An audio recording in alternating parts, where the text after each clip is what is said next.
Welcome to the Bagel Boom. Artisan innovation meets business opportunity. In this presentation, we're going to discuss how the humble bagel has been reimagined for a new generation, the global bagel renaissance and what that entails, market trends in the bagel industry, and lastly, opportunities for bakers, investors, and innovators like you who are interested in this food.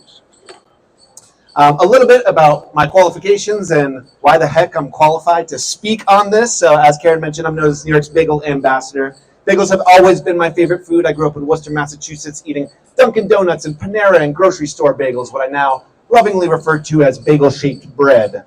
After I graduated with a degree in mathematics from Bowdoin College, I got a job at one of the world's largest hedge funds and moved down to the New York City area, where the first New York bagel that I had completely blew my mind. It made me realize what I thought was my favorite food was just a pale imitation of the real deal. And it set me off on a journey to find the best bagels in New York City. So I spent my weekends traveling to all the acclaimed bagel shops across every borough, searching for the best of the best. And along the way, I had a shocking epiphany. I realized in New York City, a city that has a festival to celebrate every food and culture imaginable, there had somehow never in the history of New York been a festival to celebrate the bagel. And so, despite having zero connection to the bagel industry, besides being an avid consumer, I set out to start New York's first Bagel Fest. In 2019, we rented out a very small space.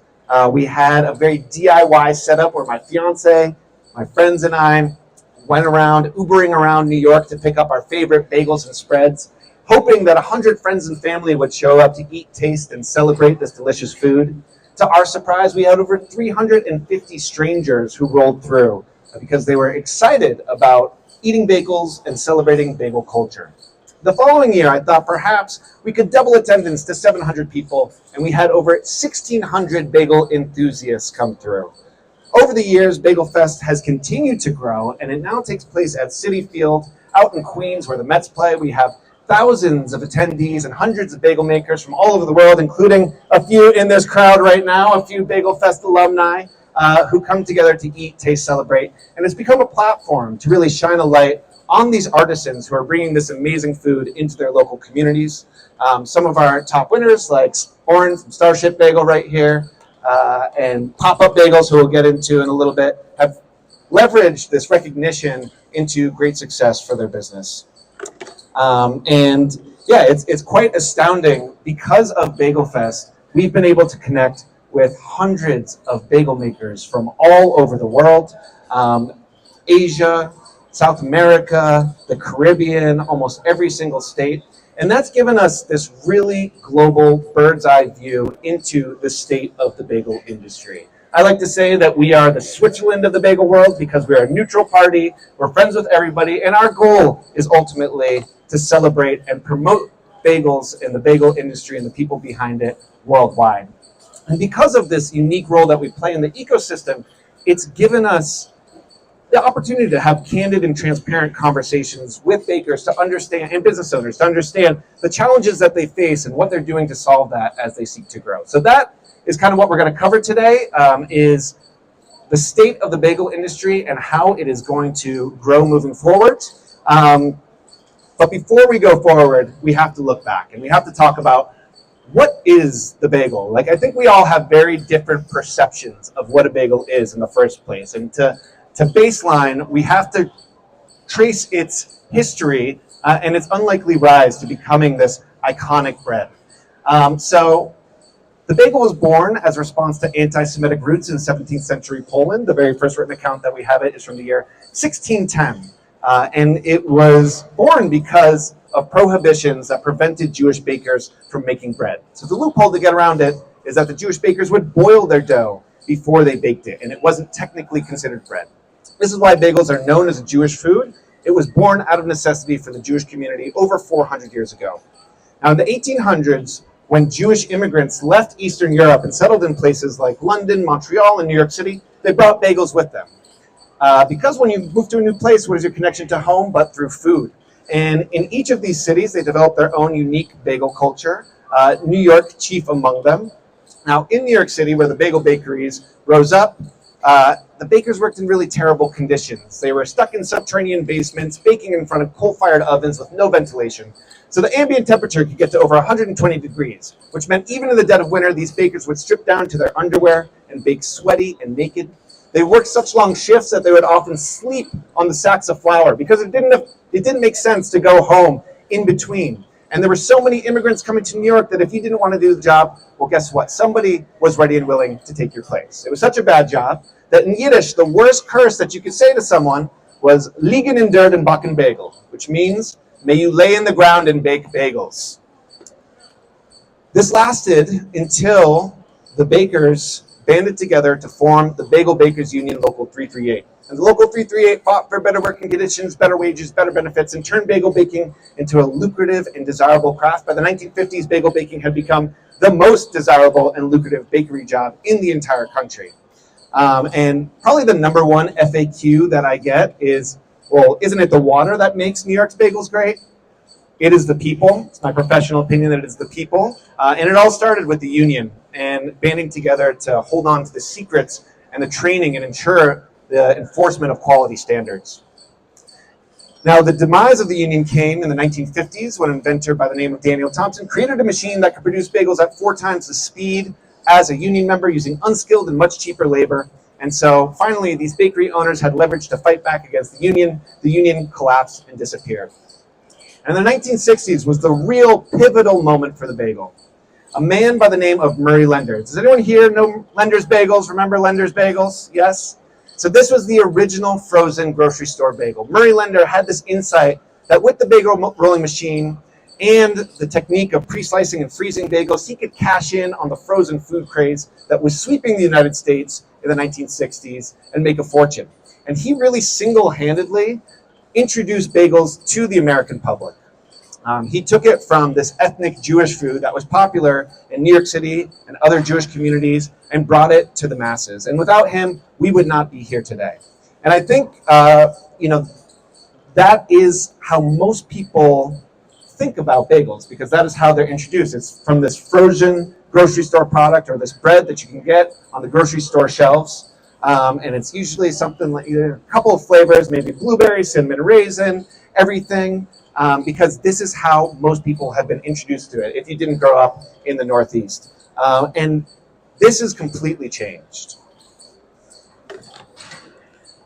Over the last 50 years, we've seen a huge shift in what a bagel is and what it means. And there are 3 big factors that have caused this shift. Number 1, the bagel has become a sandwich. So up until that 1960s, the bagel was a bread that was eaten on its own, maybe with some cream cheese, maybe with some lox, but it wasn't something that retail shops were offering to people. You would get your bagels at the shop, but you'd have to go to the appetizing store to get your smoked fish. You'd have to assemble it yourself. But thanks to Murray Lender and the proliferation of the frozen bagel and bagels you could get at the grocery store, people were no longer buying as many bagels from the retail bagel bakeries because they could get it much cheaper at the grocery store. And so this caused the bagel bakeries to pivot and to start to assemble the sandwiches themselves, which guess what? Turned out to be a lot more profitable for them. So for the first time, bagels were thought about as a sandwich. Number 2, the internet came along. And this helped on both the production and the consumer side. From the production side, it lowered the barrier to entry. It used to be that you had to be the son of a member of the Bagel Bakers Union to get into the union and learn the secrets of the bagel trade. But today, anybody with an internet connection can teach themselves how to make a great bagel. And I see a few faces in the crowd who have successfully done so and turned that into great businesses. And on the consumer side, the internet has really unlocked these new marketing channels, specifically through social media, which has helped popularize the bagel around the world. The third huge factor that has helped with the popularity of the bagel is the pandemic. One, this led to the exodus of many New Yorkers and Northeasterners who moved out of the city and moved to new communities and brought their high standards for bagels with them. And that created opportunities for entrepreneurs in places around the world to start to make bagels and to feed those expats. And 2, it's the proliferation of home bakers and techniques. Many of us found ourselves with ample time over COVID. Many people started to bake. I don't have the exact stats, but I know there was like a tremendous increase in the interest in baking and flour and all this stuff. And some of those people have gone on to realize that I can actually do this for my life. I can turn this into a business. And so we've seen tons of bagel shops and as well as pizza shops and other bakeries spring up since the pandemic. So these three things, when combined together, have led to a really big opportunity. Now, how big is the opportunity? According to a recent report by Grand View Research, the global bagel market is valued at about $5.5 billion and is expected to grow at a compound annual rate of 5% over the next 5 years. So it is notable. And I'll say, like, the pizza industry is estimated to be, I've read estimates anywhere from 50 to $400 billion.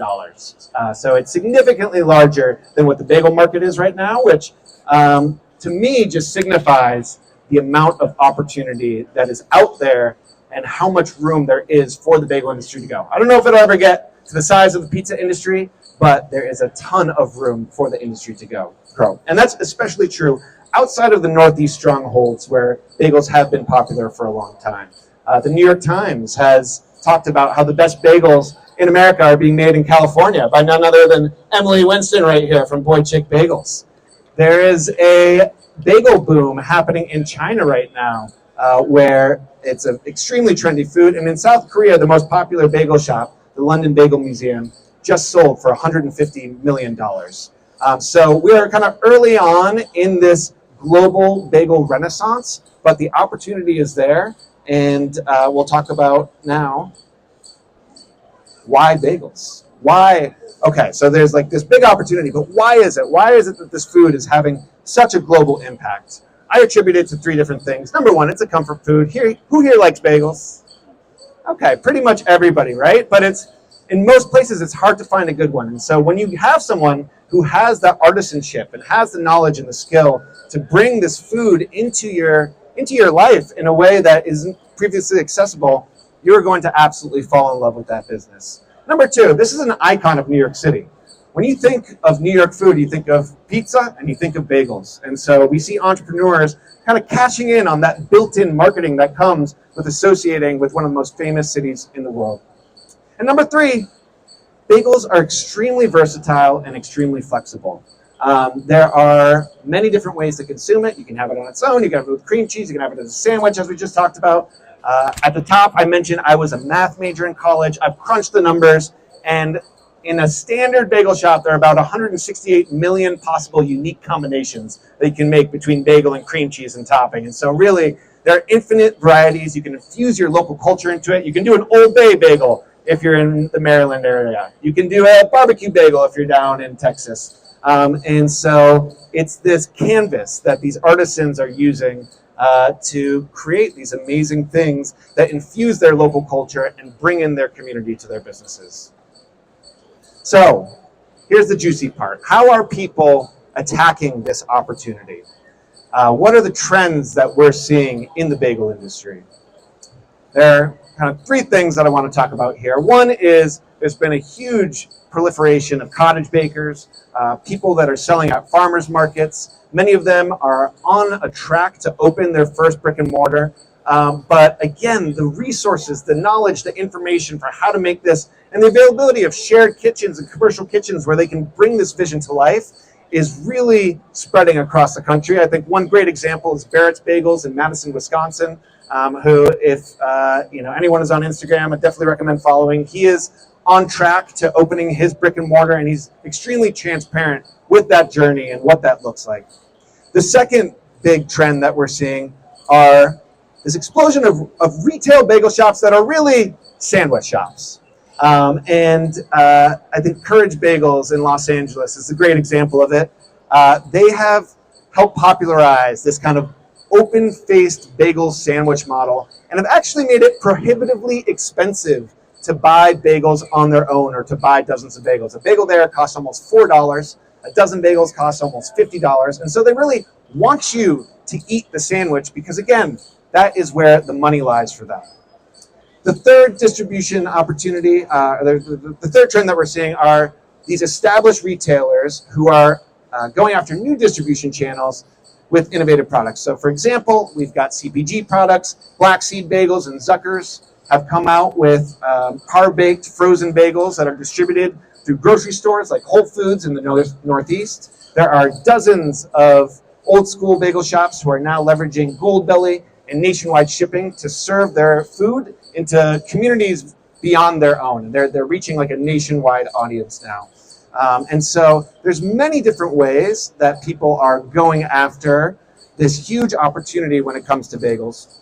But I think the one that we're seeing the most juice with, that I'm think is kind of the most interesting and where the biggest opportunity lies, is with the rise of the bagel chain and the bagel franchise. We're seeing a handful. These are just a handful of examples of great brands that have kind of entered an arms race for serving those underserved bagel communities across the country and are scaling up as quickly as they can to fill that hole in the market. Pop-Up Bagels is a fantastic example of this. This is a business that started during COVID. Okay, Adam Goldberg started baking at home because he was bored. His friends and family loved his product. He started a subscription service. He started a little pop-up bagel business, hence the name Pop-Up Bagels. And in 2021, in a David versus Goliath story, he came down to Bagel Fest and he beat out some of the most well-established and well-known bagel shops in New York City to win the Best Bagel Award. Pop-Up has leveraged that and this amazing marketing and branding that they've enabled ensemble to raise millions of dollars, tens of millions of dollars. And last year they were valued at $54 million. They've gotten celebrity investors, people like Johnny Davis, Paul Rudd, TJ Watt, JJ Watt, Michael Phelps, and they are now opening 300 locations across the country by 2029. These are signed franchise deals that they have in place to really expand into, to feed those underserved communities. And I'm not saying everybody is following that exact pop-up model and going for that exact level of scale, but the brands on this slide certainly are trying to do something similar to that. So what is the formula? How are they actually achieving this? I think number one is centralized production. So folks like Boychik Bagels have built large factories that can make tens of thousands of bagels at a time, and then use that to distribute to their retail locations or to CPG opportunities, whatever it may be. But the important part is building these centralized production locations versus trying to do it and recreate it on site with every single shop that they open. That has enabled them to have relatively inexpensive retail build-outs. Because they don't have to do all the production on site, they can have a much smaller footprint. And we've also seen this shift from classic bagel equipment, like the steam jacket kettle and a rotating deck oven, to much smaller equipment like induction burners and pots and rack ovens that don't require gas. And so it's this model that helps them identify and build out and open up retail spots a lot quicker than historically been true. Many of them have very streamlined menu operations. So sometimes less is more, and that is true in the case of places like Pop-Up and Apollo Bagels. Apollo only has 5 bagel sandwiches on their entire menu. They offer 3 types of bagels. It's plain, sesame, and everything seasoning. Pop-Up, they don't even do sandwiches. You have to get only bagels and schmear. And so having this really streamlined operation has enabled them to scale quickly, especially in conjunction with this, very simple build-outs in that centralized location. And lastly, this really strong branding and marketing presence. This is absolutely essential to success in today's world.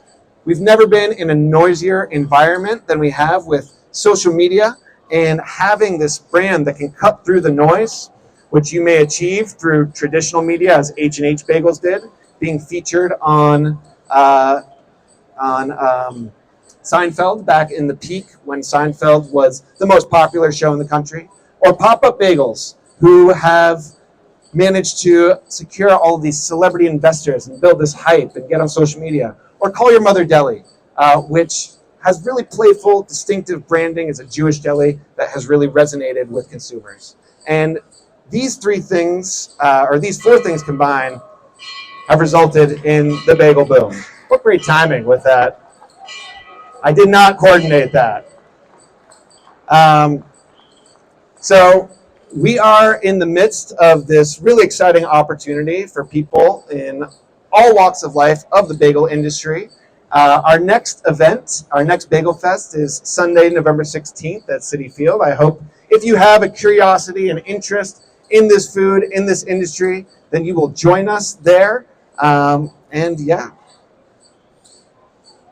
that's it for me. Stay in touch. Keep on rolling. We'd love for you to answer some questions.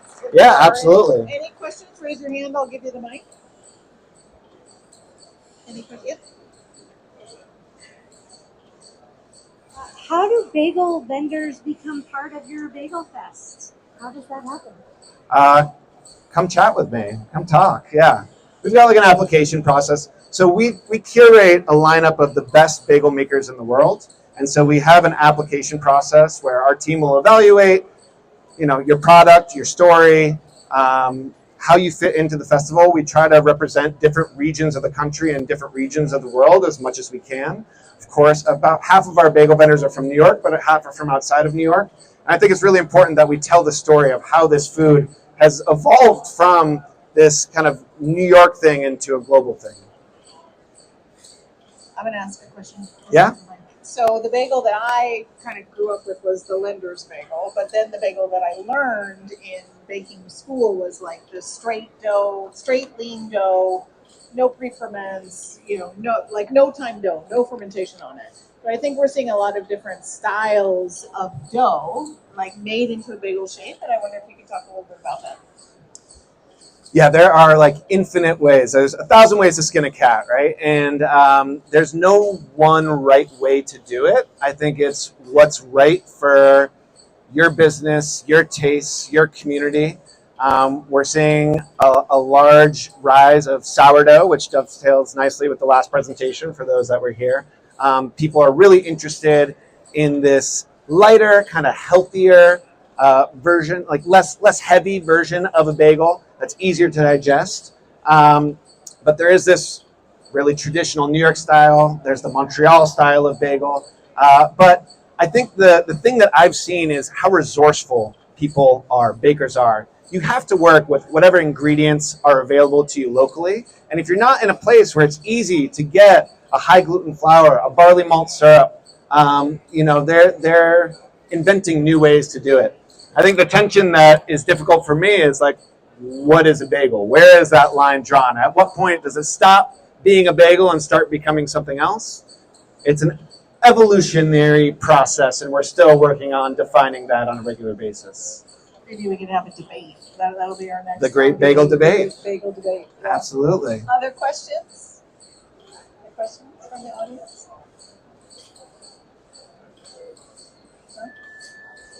All right. Well, thank you so much. Thank you to the Guild again. And again, I encourage you to go speak with them about a membership. They're extremely supportive of small businesses and of the bagel industry as well. And yeah, thank you all for coming out. And thank you, Sam, for a wonderful presentation. That was so much fun. Thanks, everybody.